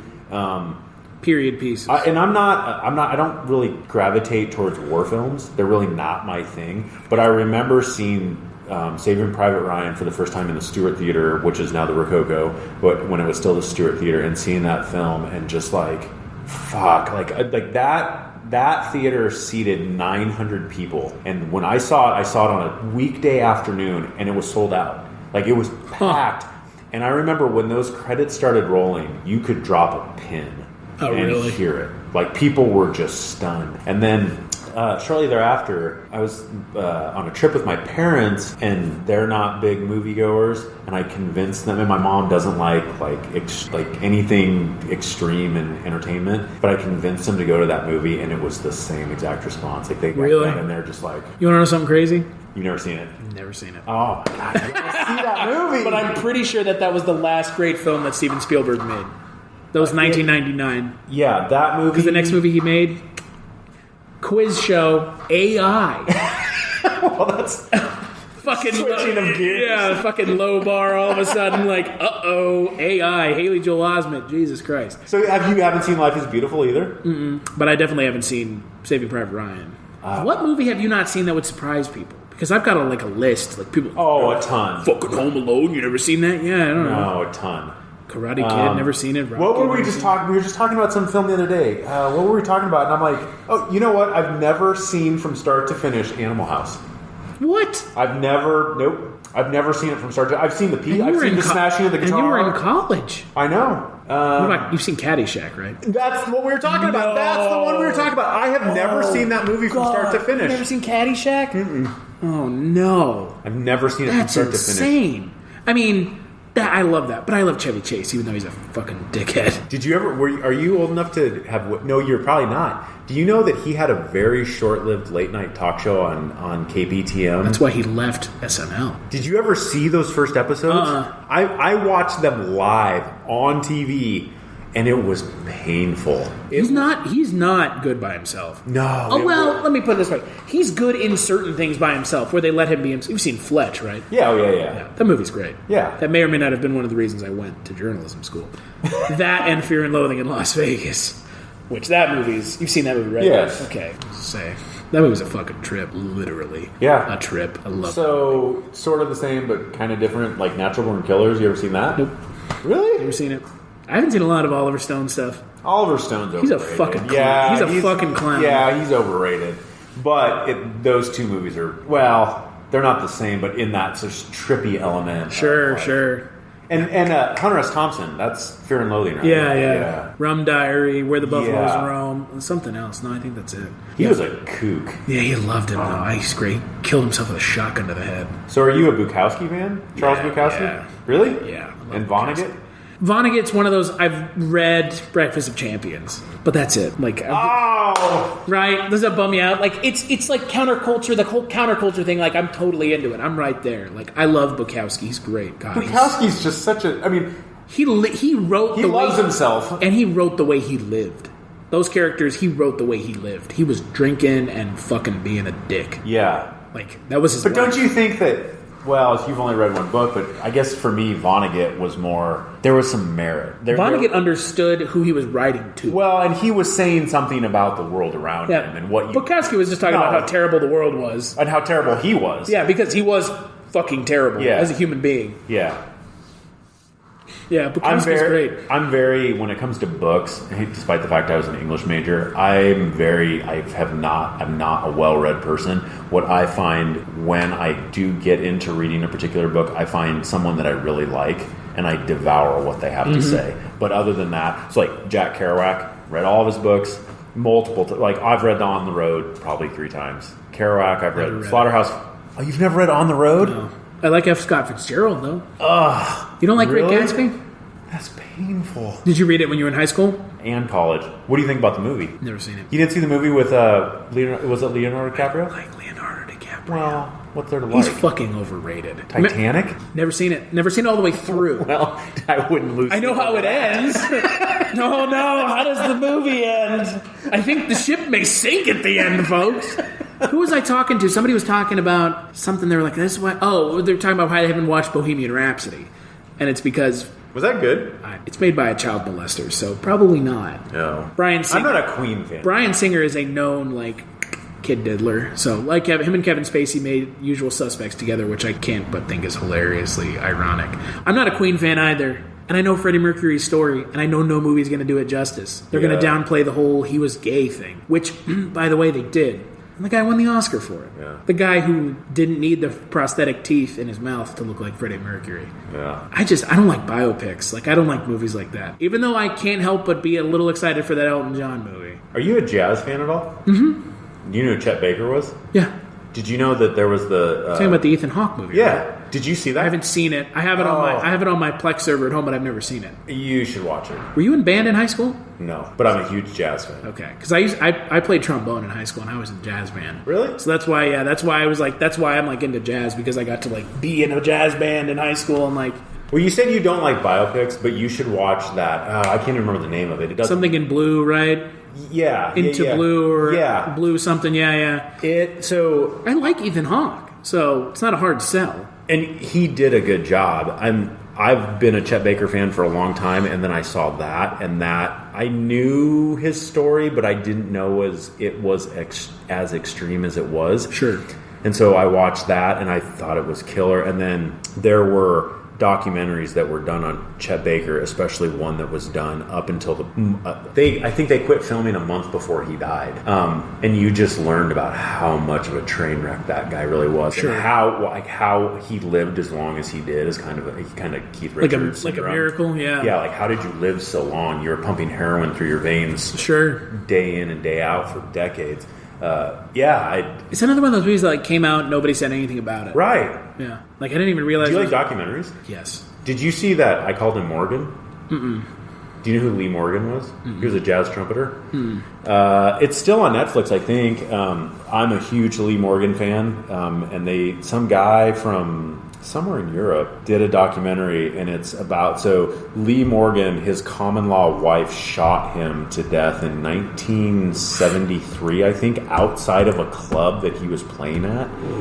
And so the film is about, and the whole film is basically comprised of like photos and like B-roll footage, and then the sound of, or his wife, common law wife's voice months before she died, telling the story about what happened. Sure. And then like interspersed with various interviews with different musicians who knew him and everything. Anyway, if you're a jazz fan and you like documentaries, for me, because I like both, like it was fascinating. My favorite jazz musician is Louis Armstrong, which is I love how, if I ever met anyone who I felt knew anything about music and said they didn't like Louis Armstrong, I would have to like question whether or not they actually like music. What the hell they're talking about. Louis Armstrong is so good, right? He was brilliant. I just listened to him last night. One of my favorite things about him is that he was addicted to laxatives. You know about that? Huh. He used to like just take laxatives just all the time. It was like drug of choice. I knew he was a big pothead, but I didn't. But he's know also like into laxatives. Really, Dude, it's fucking wild. Yeah, look it up. It's so weird. He's like, he'd be like,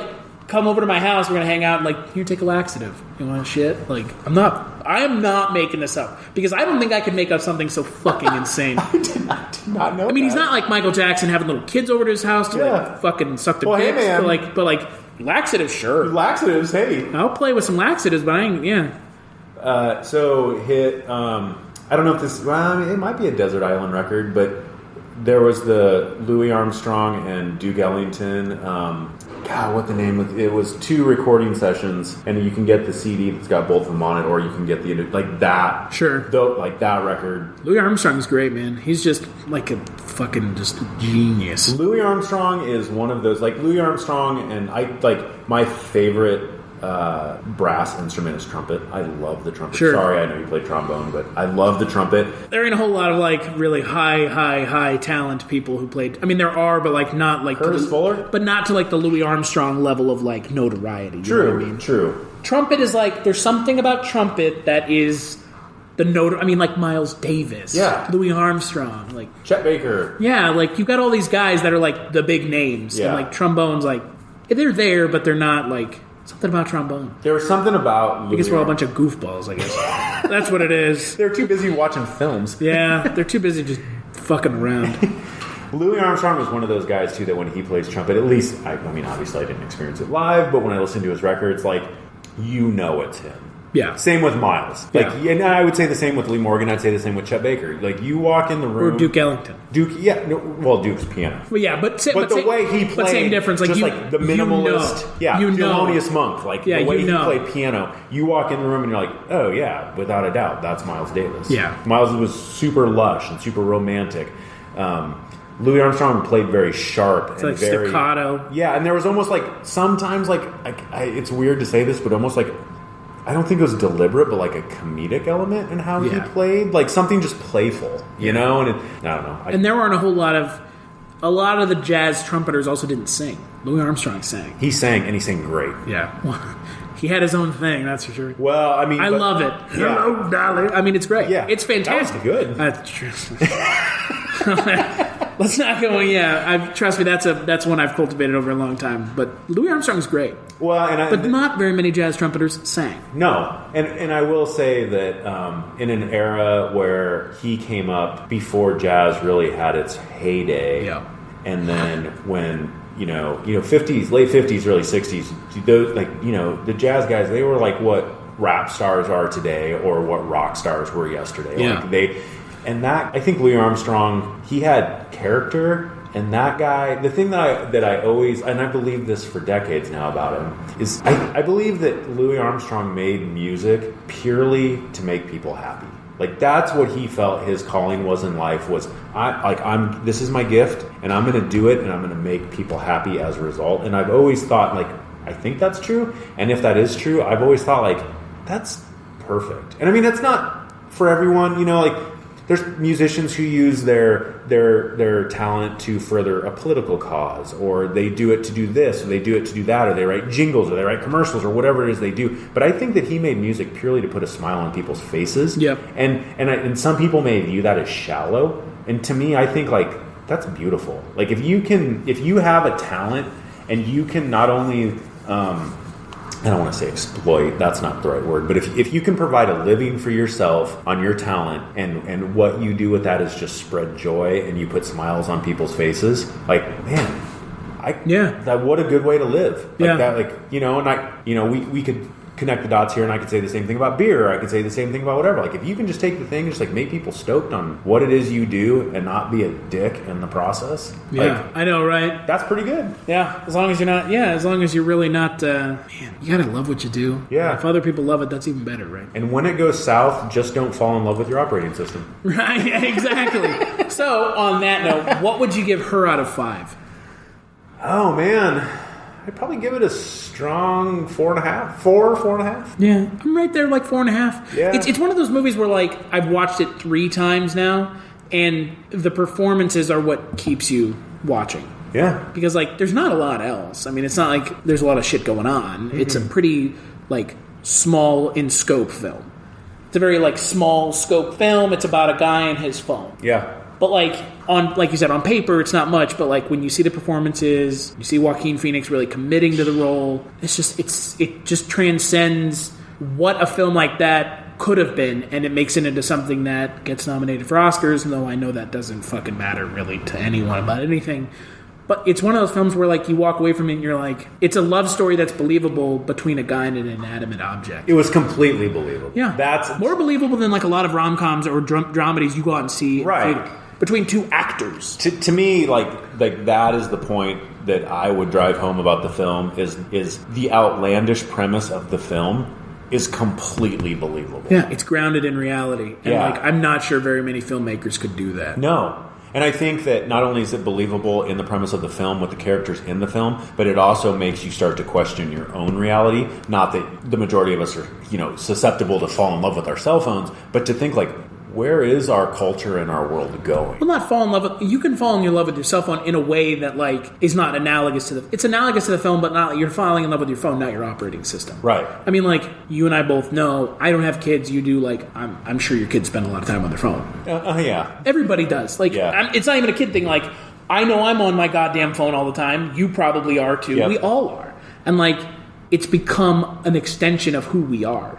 And not only that... And it's crazy, because it wasn't like that 20 years ago. No, and the thing that's... I don't know if it's... I guess I don't want to be puritanical, so I don't know if it's good, bad, or otherwise. Goddamn kids with their phones, he's going for it. Back in my day, we had the fucking rotary dial phones. He's going for it. He's like, I don't mean to be that guy, but... But I'm gonna be. Yeah. I think that it's... to say it's accepted is like just speaking the obvious. Like, it's an accepted thing, like, because everybody does it. But I think that it's almost in a lot of circles it's almost encouraged, and I think that's like, I think that anyone who's in a professional career, whatever, it's like you got to be tied in all the time. You got to be on Twitter. I mean, Twitter, Instagram. You got to be. If someone tweets it, you got to answer right now. If you don't, you're not. Your finger's not on the pulse, man. You may have missed out. And if you don't, never mind the people, but the platform, the social media platform. I mean, we've all seen Facebook. Maintain your excellent response and respond to so and so within 4 hours. It's like, man, holy shit. You. I'm glad you know about that, because that shit bugs the hell out of me. It's horrible. I mean, it's good and it's bad at all the same time. I mean, it's... So you're saying is if I message Boiler on Facebook and you don't respond, that's bad? I will get back to you in 3 or less minutes, I promise. Yeah, like, what the fuck questions are people asking anyways? Like, you guys serve beer here? Like, yes, we do. We get a lot of questions on social media. I believe it, of course.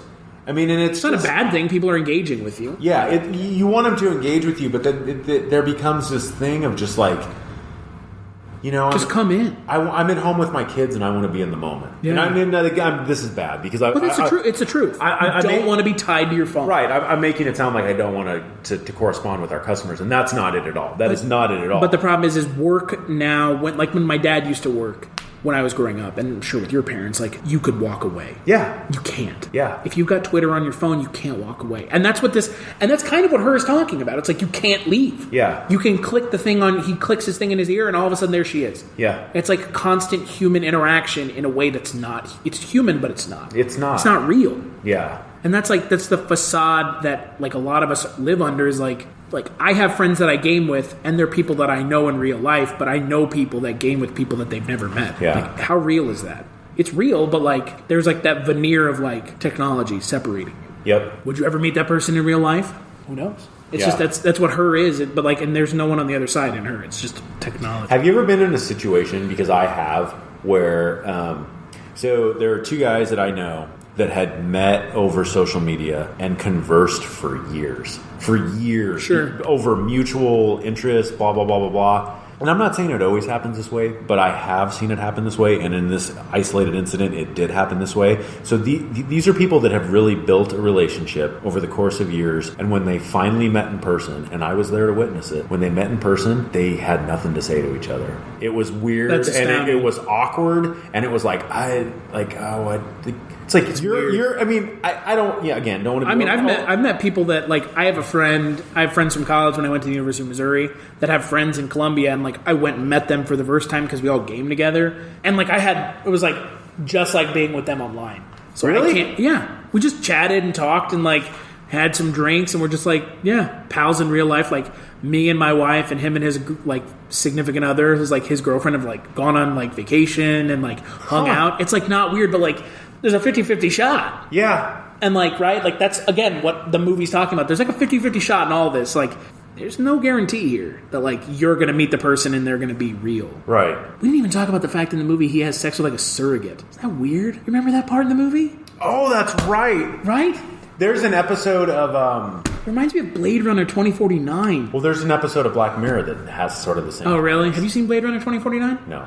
That's a good movie. Sci-fi, right? Yeah. Although- What? Have you seen Blade Runner? No. Oh, Other than God. So here's You my. never seen Blade Runner? Here's Come my- on, man. That's a seminal sci-fi classic. Other than don't like Harrison Ford, Star do you? Wars, Oh, Jesus Christ. I don't like sci-fi movies. I thought you were going to say you don't like Harrison Ford. I like Harrison Ford, but even like so. You've seen Indiana Jones, right? but I don't like him. I don't like him. You don't like Indiana Jones? Oh, no. I don't. You're like my wife. She hates Indiana Jones. She makes fun of me for loving it, man. I grew up with that. I grew up with that shit. I grew up with that shit. I should try again. Just don't watch Kingdom of the Crystal Skull. Just don't do it. Those. You don't like sci-fi, like, at all? You never seen 2001: Space Odyssey? Oh, I've tried. I have a soundtrack. Wait, who hasn't? I tried. So, like, do you watch like original Star Trek? I love Star Trek. I love Star Trek more than Star Wars.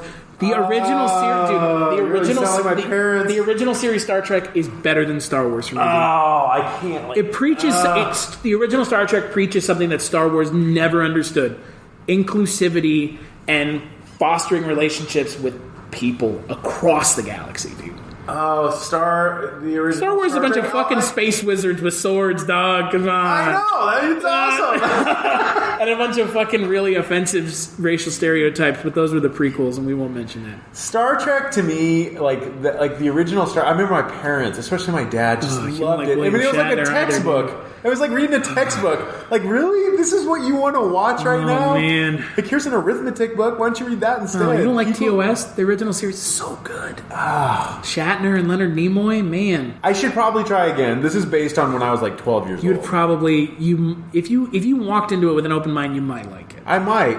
You'd realize, like, Star Wars is for, like, when you look at Star Wars and Star Trek, like, Star Wars is for the kids. It's like, and now obviously way more so now, right? It's Disney who owns it, so it's like been kiddified into the ground. I mean, they'll sell you a fucking Darth Vader helmet with Mickey Mouse ears on it, and if you don't think that's a real thing, I've got a pair that I can show you. But, like, you have to understand, like, that's the thing about Star Wars and Star Trek. Like, Star Trek always had this, like, intellectual edge to Star Wars. It's like But too intellectual. That was the problem with it. yeah, I agree. There's some It was of like a lecture. Some of it transcends, like, entertainment Yes. in a bad way, which, like, put people to And sleep. it was so damn dry. Yeah, just I get it. Dry. Just like, do you guys have a personality? Like, your batteries are all about to die. But Spock is a Vulcan. That's the point. Ugh. I'd be curious if you went and watched it. It's on Netflix. I should give it another try. My dad would be stoked if I did. Yeah, I grew up watching that with my dad and my grandfather, and I loved it. It's so good. I've met Leonard Nimoy. You did? Met William Shatner. Shatner's a dickhead, but Leonard Nimoy, he seemed nice. He seemed kind of out of it. It was like a year before he passed away. But it's one of those things where it's like Star Wars. Did you see the doc? I think it was a documentary done on Leonard Nimoy. Yeah, he was like a fucking drunk, and it was really sad. Well, he smoked his whole life, and that was his ultimate demise. And the thing that I can't remember where I saw this, but saw a thing about where he was just he just had become the consummate anti-smoker who had smoked their whole life. Yeah. But it was weird. That's not the point. The point is that it was weird to see him outside.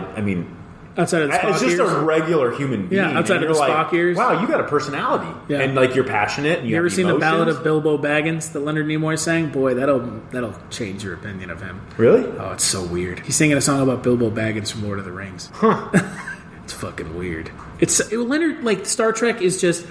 The problem with Star Wars is now Star Wars has become a thing that, is unescapable. Star Wars is a brand. It's unescapable now. It's like Marvel. You can't escape it. I like the Marvel movies. Star Wars, I'm fucking jury's out. There's one more movie, and then I think I might be done. Really? There's one more movie. So that's a 9. It's the 3 trilogies, and I think I might be done. It's a logical backup point. You can back up away from Star Wars at 9 and be like, I'm done. So did you experience the second 3 when they came out in theaters? Mm-hmm. 1999, yes. 2003, and then 2006. You have to admit that since Disney took over, that's well, yeah, because no one was telling Lucas no. Lucas had creative control, and when someone else takes over creative control of your baby, it's a different ballpark. But Lucas was... The thing about the prequels that I do appreciate is it's the movies Lucas wanted to make, regardless of whether or not they were good. Those are the movies he wanted to make, right? That's the story he wanted to tell. Those movies aren't good, but at least it's not fucking Force Awakens, where it's just a remake of the first movie. New Hope. Phantom Menace is bad. I'm not one of those, fucking neckbeard turds who's Phantom Menace is a misunderstood, gem. It's no, it's a fucking bad movie, but George Lucas made the movie he wanted to make. Regardless if it was successful or not, it was a movie he wanted to make, and he made the movie he wanted to make. And there's something to be said for that. Yeah. It's like Her. Spike Jonze made the movie he wanted to make. It was good, but Phantom Menace isn't good. Attack of the Clones is real bad. Revenge of the Sith is okay. They're not great, but they're the movies he wanted to make. Now it's completely taken out of his hands. You heard what Mark Hamill said about Luke Skywalker in Last Jedi. He's I completely 100% disagree with every decision you're making for this character. Rian Johnson. He's I don't agree that this is the way Luke should be at all. And Rian Johnson's it's my fucking movie, fuck you. You think George Lucas would have told Mark Hamill to fuck off? No. No fucking way. Yeah. That's where my punk rock ethics and my consumer ethics are at odds. Because it's stand your ground, make your art the way you want, fuck everybody else, we're going to do what we want to do. Well, you got to make money. But that's great. But then, as the consumer, hearing you talk, it's but that's not the movie I wanted to see. Yeah. When I came in to see it, I was disappointed. And so it's this weird, dichotomy, this pole. Yeah, two opposing opposite forces. You're I want this to be so good, but it's but they're not going to make what I want, because what I want is not going to be profitable. And so, I will admit, this is not going to give me any street cred, and I get it, but I will admit that, the Disney movies, I go in and see them, I'm that's exactly what I wanted. Last Jedi is what you wanted? Huh? Last Jedi is what you wanted? See, but like I said, there's been so many, I can't even, put that in its place. Last Jedi is the one where Princess Leia flies around in space like Superman? Oh, that was a little weird. I like how that's the concession. Well, that was weird, wasn't it? That was fucking bizarre when she flies back into the spaceship. Oh, man. What was the one with the girl? Well, that's all of them. The young girl and still all of them. The guy. Talking about Rogue One? Yes, that movie is awful. Really? It was taken out back and taken. A machete was taken to it in editing. It was not the movie that was initially advertised. Let me put it that way. If you read about that movie and the editing that it went through to get it to release, it's astounding. The movie was taken out back with a hatchet and chopped down into something. Really? Yeah. Huh. You go watch the trailer for that movie and then go watch the movie and tell me how many scenes are in the trailer that aren't in the movie, and it's The climax of the movie is completely different. It's insane. It's so bizarre because Disney doesn't have any faith in So say they hired Spike Jonze to make a movie, and then they're like, your movie's too weird. It's like, yeah, I'm Spike Jonze. I make weird movies. It's like, we don't like that it's weird, so you're fired. It's like, why did you hire me then? If you didn't want me to make a weird movie, or if you didn't want me to make a war movie in the Star Wars universe, which is what Rogue One was supposed to be, or if you didn't want me to make a comedic action film like Solo was supposed to be. They don't let the filmmakers who have a distinct style and voice do with their style and voice what everyone wants them to, which is make an interesting movie. And Marvel had the same problem. Kenneth Branagh directed Thor. The original Thor doesn't seem like a Kenneth Branagh movie to me. Yeah. That's the crazy part. And Marvel has gotten better. Black Panther could never have been made 10 years ago. But I mean, I'm not a huge fan of Black Panther, but it is Ryan Coogler's vision from the beginning to the end, and they let him do his own thing. And that is impressive. Do you know what studio put out her? It's probably A24, Cinema Veritas, or one of the smaller. Is Miramax still a thing? Not after Harvey Weinstein. It's not.